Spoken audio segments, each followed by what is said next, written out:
Alright, so I want to talk about what it's been like to own an MV Agusta F3RR. I'm actually on my way to the dealership to trade this bike in on another bike. I will show you guys what that is when I get there. I want to talk about the good, the bad, what I like, what I didn't like, and overall, basically thoughts and opinions. Alright, so let's start it with first things first. This bike has been extremely easy to ride. Me being about a 5'5", 5'6" rider, I'm actually able to get my feet almost firmly planted on the ground, both feet, while riding this bike when I come to a stop. I can't even do that on my ZX4RR that I have, which really impresses me with this. Second thing, the clutch actuation on this bike is so easy. You know exactly where that clutch is at whenever you're taking off from a stop. It has probably been the easiest bike to ride from a start and stop that I've had. And for what's supposed to be a temperamental Italian bike, that blew me away. The dash, it's been good. Complaints everyone does say that it is a little hard to read in direct sunlight. That is true. But it's never been something that has made it impossible to ride the bike. Now, since I am on my way to turn the bike in, it's only fair that I give them a full tank of gas.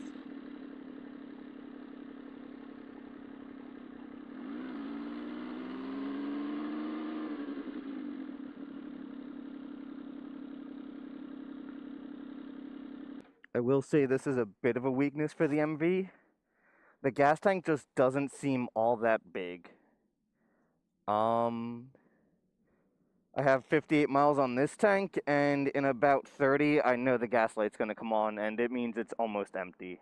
So I guess this brings me to my first little bit of a negative with this bike, is the gas tank. Gas tank just isn't all that big for what you think you should have. At about 70 to 80 miles, gas light comes on, which on a 1000 I wouldn't be surprised about. But being an 800 inline 3, I would think it would just get a bit better mileage, especially with how big of a gas tank this has. But I haven't noticed any tank deformation that the old MVs used to deal with. I have had this bike for about 2 years now, gonna be going on 3, and I've ridden in all kinds of conditions, and I haven't noticed any swelling or issues with the gas tank in that regard. So clearly MV's gotten better with that. And I'm gonna lose my music here in a second. The benefit of this coming with the MIA right off the bat, you don't have to pay for it, but it's not the most advanced, and that goes for a couple things on this bike. Another matter like that is the cruise control. It is as basic as cruise control can get. I would be easy to say that even Toyota's cruise control is more advanced than this. And what I mean by that, you have to be in 5th gear to activate cruise control, which I get for a lot of people isn't a problem, since that's normally when you'd be starting to cruise anyway. But you also have to be doing at least 50 miles an hour, which again doesn't sound like a big deal, but I live on a lot of roads that have 40 mile an hours, and I'd like to just hit cruise control on those from time to time as well. Big point for this, Aprilia, their cruise control can be activated in 2nd gear, doing as low as like 25 miles an hour. Seems stupid, but, you know, give the option at that point. So, I mean, this is a race bike through and through, so the fact that they even have it there is nice, but you can tell it was more or less, they're putting it there to tick a box, not because they really cared about it being there.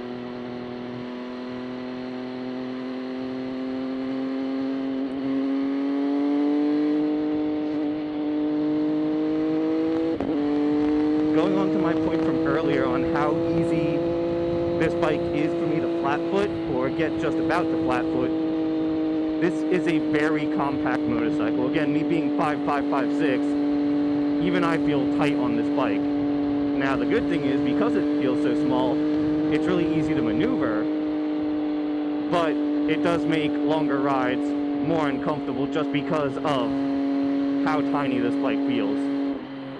Now, let's talk about some negatives about the bike. Obviously, owning an MV, not everything's going to be positive sunshine and rainbows. The day I bought this bike, it had a throttle issue. No one could really figure out why until I brought up the idea of, oh my goodness,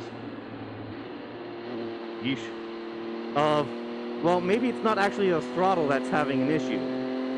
Maybe it's fuel mapping. Because as we all know, Euro 5 plus EPA emissions, they're really restricting these bikes up. And it turns out I was right. The issue would happen from 5,000 to 7,000 RPM, where I would go to accelerate, and sometimes the bike would give me the wrong amount of acceleration. Sometimes it wouldn't accelerate at all. It was very, very concerning. But turns out it was the American fuel mapping. So MV actually had to send over the European map, and ever since they've installed it, the bikes run completely fine. I've never had the same issue again. I've never had another issue actually on this bike since.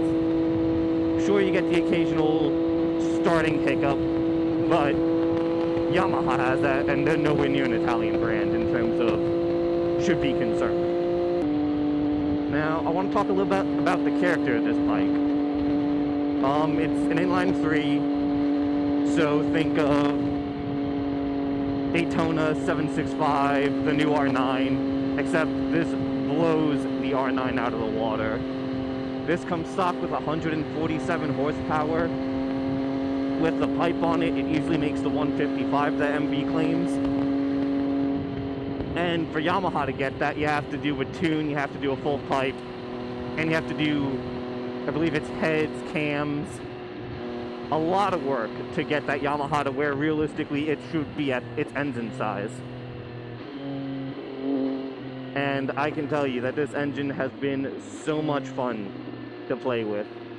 It sounds fantastic. It pops and bangs a ton at like 7,000 RPM if you give just a tiny bit of gas. It makes you feel like you're on a Moto2 bike. It is outrageously fun. On top of that, MV Agusta styling, I know it's subjective, but I think most people would agree.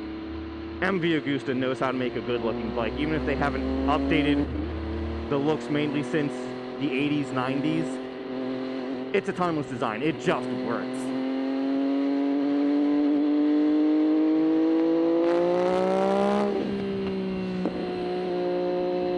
Fueling on this bike is dead smooth. It is so easy to ride. I have it in custom mode, so that's what I set it to. I have throttle response to 1 below the highest, which is what it comes with in the race. And I can go over these bumps and the bike's not jerky. It's not hard. I'm not constantly accelerating, decelerating. It's just smooth. Suspension's a bit stiff, but I also set it for that, so it is what it is there.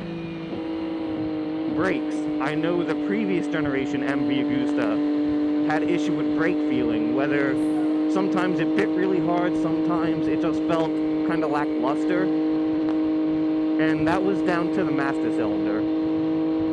Now, for some reason, I can't find this anywhere on websites other than MV Agusta's site of the updates that they made from 22 to 23 on these bikes, and it's noticeable. 23 got the LED headlight. They no longer have the big halogen lights, so you no longer have the yellowing headlight housing issue that they used to have. They went from a Nissan master cylinder to this Brembo master cylinder, and I can tell you it's made a world of difference. This bike is so predictable on what you want it to do. Now, talking a little bit of another negative, the electronics on this bike. Well, I can't really find a complaint about the quick shifter other than it is very stiff. I have a set of CD boots and a pair of Alpine Stars boots, and I can only ride this bike with my CD boots. My Alpine Stars have too much feeling in them, and it actually hurts to shift this bike up and down. The CDs, because they're stiffer, not really a problem. The actual electronic aids, being track control, wheelie control, which they call FLC, which is front lift control. On a bike this size, I would like to see a little bit more than just one wheelie control setting, which is on and or off. Especially since this bike doesn't come with a steering damper, which is a little crazy being a $24,000 motorcycle. Just to give that peace of mind of when you are riding the bike hard, it's going to stay composed. Because I can tell you, when you accelerate hard on this bike, the front tire does tend to get very light. So you do get some steering head shake. So having that steering damper would just be nice for a peace of mind with that. The MIA unit is great. I've used its navigation as well as, obviously, you can see music control. And I've never had a complaint with it. It is one of the best parts about this bike.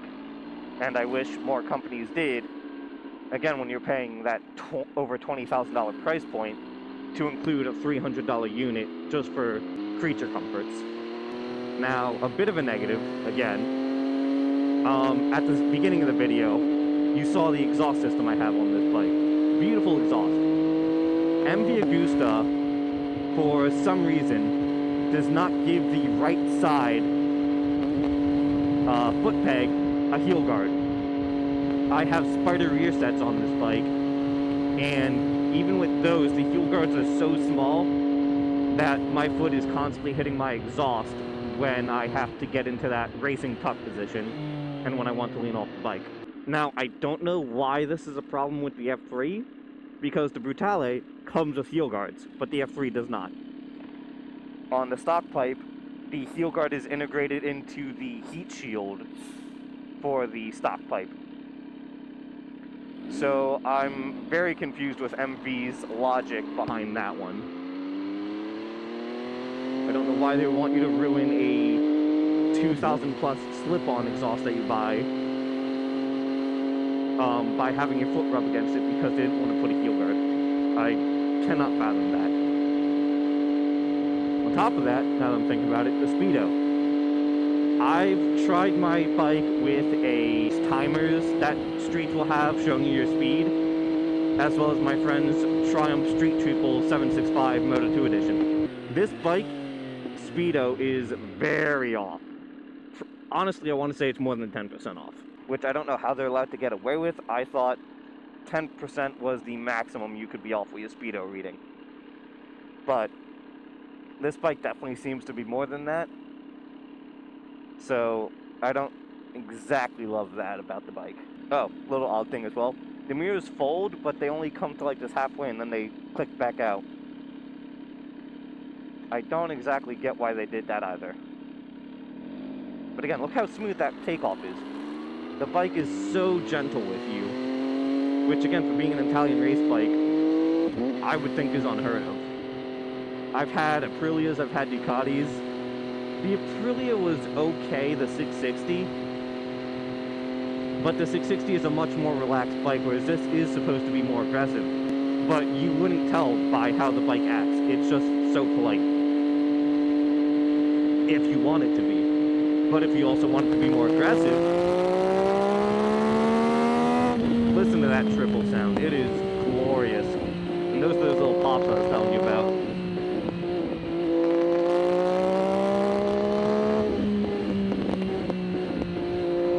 So good. And the quick shifter is snappy. It is so snappy. Very tactile feeling with the spider rear sets I have on here. Talking a little bit more about the engine. This bike revs to 13,250 RPM, which is great. It gives you that inline 4 reviness, but that inline 3 power just about anywhere. It still has to build. It's not as immediate as the R9's is once you tune it. But this bike just keeps pulling. It is monstrous. Another great thing, this paint is the nicest paint I've ever had on a motorcycle. I've had Panigale V2s, V4s, RSV4s, RS660s, Kawasaki, Yamaha, Suzuki. Obviously, those aren't going to be nearly the same level. But what MV does that seems to be forgotten about nowadays is all of this silvering, the lettering is all under the paint, everything, even on the front cowling. All of the, what should be stickering, is under the paint, and it's beautiful. It's heavy metallic. It shines so nicely in the sun when it's not covered in salt and dirt, because I ride this bike unlike most MV Agusta riders probably would. I take this thing out, don't care what weather it is. As long as it's not raining, snowing, or ice on the ground, this bike is out. All my bikes are out. I don't care. Some MV Agusta owners are probably clutching their pearls. I bought a bike to ride it, not to let it sit around and look pretty. Although, it still looks pretty even when it is sitting around, when I have it stopped. Back onto that problem I talked about from day one with this bike. I said we eventually did figure out what the issue was, and it did get resolved. But I bought this bike in September of maybe it was September 24th, so I've only had this bike a year. From September, I did not get this bike really back, fully running again, until April of this year. I know this isn't the probably scariest MV Agusta ownership I could have had, but it's by far not the best. But all things considered, I think this bike has done very well. I have, how many miles on here? Just under 3,000? Yeah. And again, once they got that issue figured out, which again, isn't really MV's fault, it's more so emissions faults, this bike has had no running issues. It's been fantastic. This has been one of my favorite bikes to ride and to own. I can definitely say that later in life, I want another MV Agusta after owning this bike. The only reason I'm getting rid of it is I got a deal on another bike that I could not pass up. And again, we're going to see what that bike is. I've agreed to only have 3 bikes in my garage at all times. And between this, the ZX4, and the new Panigale V2, this was the bike that was the easiest to let go of. The ZX4, I put some work into to make a really nice track bike. I still have a little bit more I want to do to it. The V2 is just fantastic. It's comfortable, it's got plenty of power now that I've got the exhaust system on it. I have the velocity stacks and power plate from EDR. And that bike is just such a joy to ride. And because of how that bike makes power, it actually feels faster than this bike. It's just so immediate, that torque hit. Now, it doesn't keep pulling like this bike does necessarily, but it just keeps making power. Again, you can see even in slow traffic like this, the bike is very nice with me. It's not lugging, it's not upset that it's having to go this slow, and it doesn't really get too hot either. But just to show, again, being 5'5", foot all the way down on the left side, foot almost down on the right. This bike is so nice to short riders. And I think that mainly comes down to how narrow the seat is at the gas tank. It's even narrower than my V2, which I don't get how that works considering the V2 is a 1-cylinder in the front, 1 in the back. It's a very narrow bike, and this bike is wider than that in most places, but at the gas tank it's just so slimmed down. Now, another reason I've decided to get rid of this bike is, one, obviously parts, they take a while to get.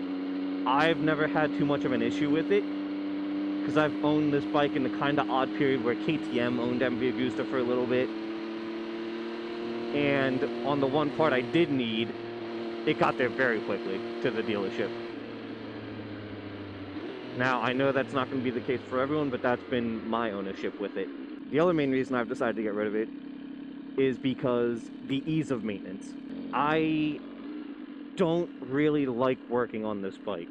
Now, part of that is because the underbelly is metal against carbon fiber, and that terrifies me to scratch the carbon fiber that this bike comes with, because again, beautiful carbon fiber. Even the winglets are forged carbon fiber. I've gotten very good at working on Ducatis. My first generation V2 I put a full system exhaust on that. My 23 V4 I did a full system on that bike. Oil changes are a breeze. I know how Ducatis work now. So my V2 I'm like, well, that's easy to work on than this bike. A Kawasaki's a Kawasaki. That might as well be a Toyota on how easy it is to work on. Another thing I really like about this bike is the cowling. You can see it's very wide here, so when you tuck in, your shoulders are covered. It comes with a double bubble right off the bat, so the air just goes right over your head. It's great. But again, it's a very tight bike. I'm scooted all the way in the back of the seat there, and I got nowhere else to go. I'm just all over the bike. Makes it very easy to muscle around. It's very light to flick in wherever you want it. Almost too light, where it will go before you actually want it to sometimes. So you have to be careful about that. You also get nice little G sensors, lean angle. Do you need it on the street? No, but it's cool to have. This unfortunately doesn't have any data tracking for a racetrack. So something like the R9 or the new RSV4 where it has all that telemetry data for you, this bike doesn't have from the OEM. That's something you'd have to get aftermarket parts to have. Neutral's never really a problem to find on this bike, which is nice. And again, you can see the logo is under the paint, this silver, like I said before, the silver lining here, all under the paint in a gloss coat. It's gorgeous. Aprilia specifically, as much as I love that brand, they've gotten to this point where everything is a sticker on their bike, and it's not nicely kept. I've seen so many Aprilias where the stickers are falling off before they've even left the showroom, and it's heartbreaking. A bike of that caliber, and that price point nonetheless, to have such a lack of care put into the aesthetics of it, I mean, it's practically criminal. I don't know if it's because they don't want to put that extra money into it and possibly have their bikes cost more than a Ducati. I really don't. But, I mean, even the factory bikes, they just don't put as much care into them as they should. I think if it came down to it, I'd rather pay the extra money for an Aprilia where they put that care into it. I would pay that extra and get them over a Ducati, but they don't. And it's a shame, honestly, because they have some very nice colorways, but the finish on the bike just isn't there anymore, where back in 2017, 2018, it was there. The finishes were always great. I really think Aprilia needs to go back to their older ways and start making the bikes that way again to bring back their older client base and some newer ones. Even though this isn't an Aprilia video, it's an MV Agusta video. So, I guess to show you guys what I was talking about before with cruise control. The buttons here, which when you're riding is very hard to get to with your right hand. So you end up having to take your left hand off the bars to hit the cruise control, hold it, and it's set. Now if you want to go up or down, you can, while it's flashing only. Once this is done flashing, give it some time here, it's set. So now if I want it to go up or down, I can't. The only way I can get this to adjust its speed is if I fully redo the cruise control. And again, is it nice that the bike has it? Yes, it's very nice. But I wish it wasn't so much of an afterthought, that it had just a little bit extra care put into it that most other brands do with cruise control. But I guess take what you can get. Launch control, as you guys see. Bike has launch control, and I've used it. It is good. It is very good. Comparing it to my V4's launch control, this is not nearly as scary. Now, obviously this bike has much less horsepower than the V4 does, but still, This doesn't have a steering damper. The electronics aren't as refined, I want to say. But it does well. It does very well. It keeps itself very composed. Oh god, is it cold. Which, of course, it's cold. It's January in Pennsylvania.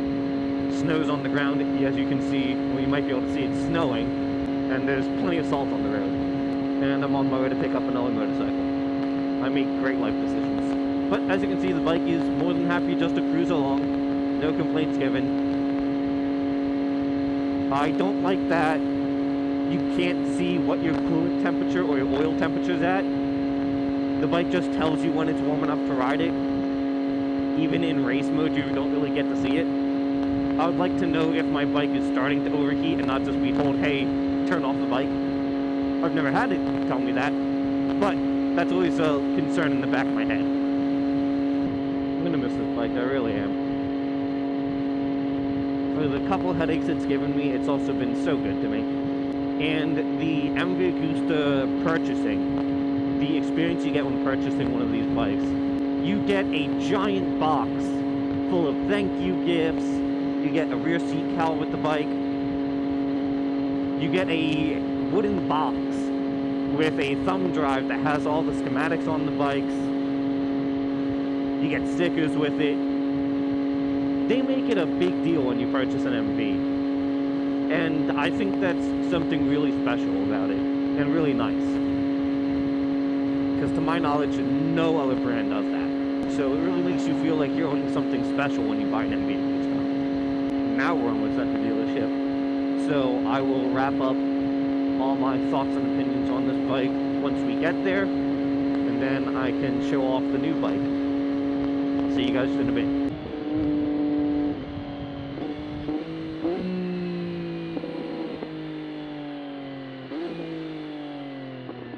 That's a ton of cinders, fuck me.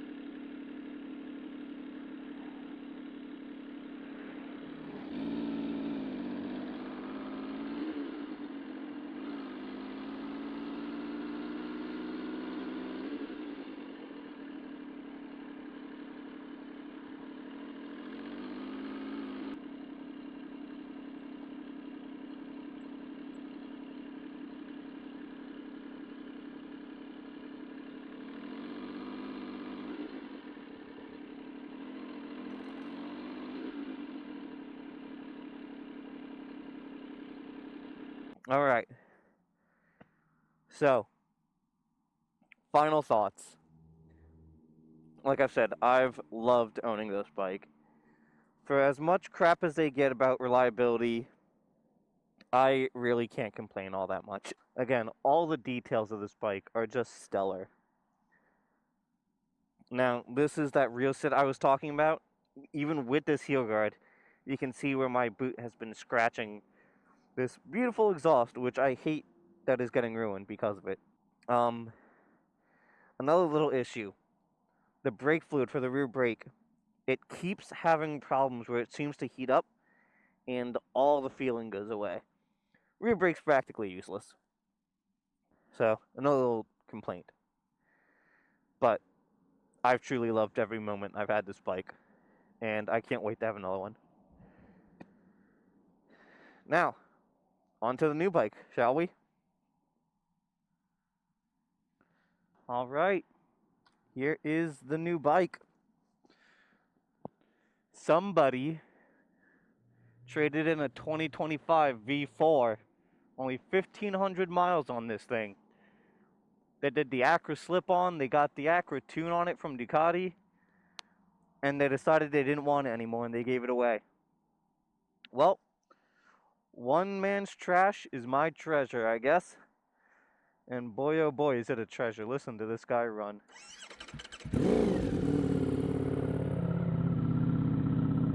Oh. Look at that pipe work. Ooh, boy. Now, as I previously said, I did have a V4 in the past. I had a 23, and I got rid of it because I didn't really have a middleweight. But that's not a problem anymore. I have a middleweight now. I have a 25 or 26 V2. Now, this is going to be a bit of a first for me, as this bike is in GP shift. I was told by my salesman, leave it in GP shift, see if I like it, don't knock it till I try it. He hasn't steered me wrong in the past. It's going to be very weird to get used to, as I've never had a bike with GP shift before. So, we'll see if I like it or not. So, the reason, like I said, I got rid of the F3 for this bike is because it was a deal I just couldn't refuse. This bike only has 1,500 miles on it, a Ducati exhaust system, Ducati's tuned. It's got the quad lock, which I don't care about. It's got the fender eliminator, it's got spools, it's got tank grips. I got it for $21,000. Like, how am I supposed to turn that down, right? Now, I did miss having a V4, I really did.